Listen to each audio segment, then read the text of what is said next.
So, more than 35 Ugandan lesbian, gay, bisexual, and transgender refugees trekked from Kakuma Camp to the UN Office for Refugees in search of protection from the UN.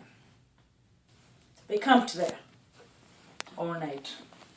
But the story is, when they got there, the head of security at the UN office actually asked them why they were there.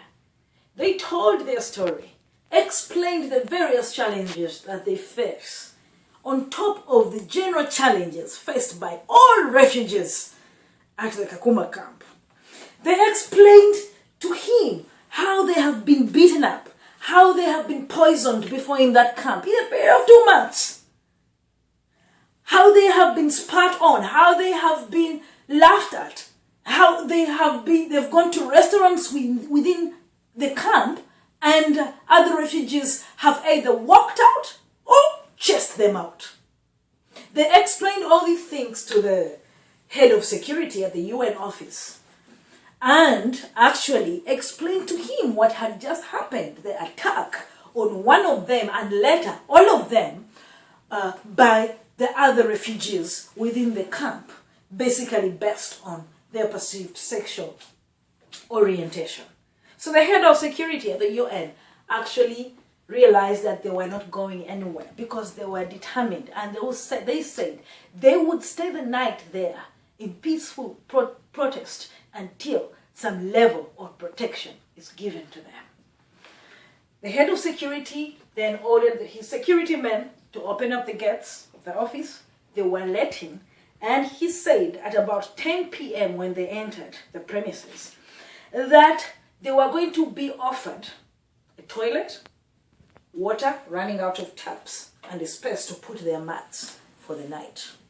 This they took and happily accepted. They spent the night there in the cold and wondering what was going to happen next. In the morning, Saturday, the 28th of June, which was just yesterday, the refugees woke up hungry and, as usual, found ways of finding themselves food. But at about 11 a.m., they were joined by more UN officials, one in charge of eligibility and another in charge of protection. They had to tell the same story again to those two officials. They told the UN officials that they were not going back to the camp until there's safety, until there's a safe space for them within the Kakuma camp. The UN officials actually told them in response that the reception area where they stay in the Kakuma camp is the safest area of the camp. And yet we are reporting to you that this is where they were beaten up from. They said they would not leave. If it meant them dying from there, they would die from there. The water was turned off, so they did not even have access to water. And this is when they said they were not leaving to these UN offices.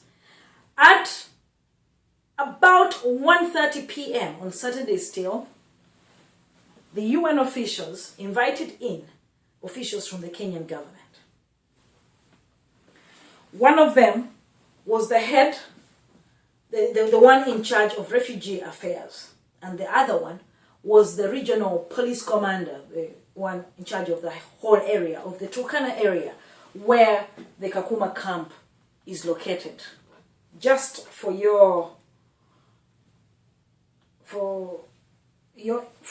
information, I will show you exactly where Kakuma camp is situated.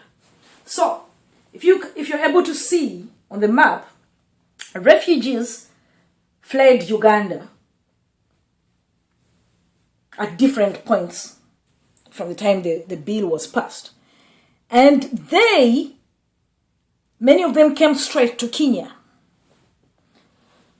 But others went straight to the camp. There are two camps in Kenya. One is called the Dadaab camp and the other one the Kakuma camp. Fortunately, all the Ugandan LGBT refugees were taken to this one camp in Kakuma.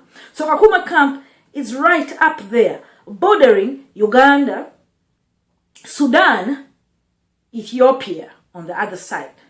Now, Kakuma Camp has just below 50,000 refugees in total population. Refugees from different parts of Africa for different reasons. It is that dot that you see there, very far away from the city of Nairobi and very far away from Uganda. And here we are only talking about 57 refugees who are based within this camp. Within this camp, there is the reception area where they are received. And then there is also another area called the community area where those from the reception area are taken to create space for more refugees coming into the camp. So from what I updated you about earlier on, 35 refugees are within the reception area of this camp, and 23 refugees, about 23 refugees are in the community area. So it's the same camp but with different areas.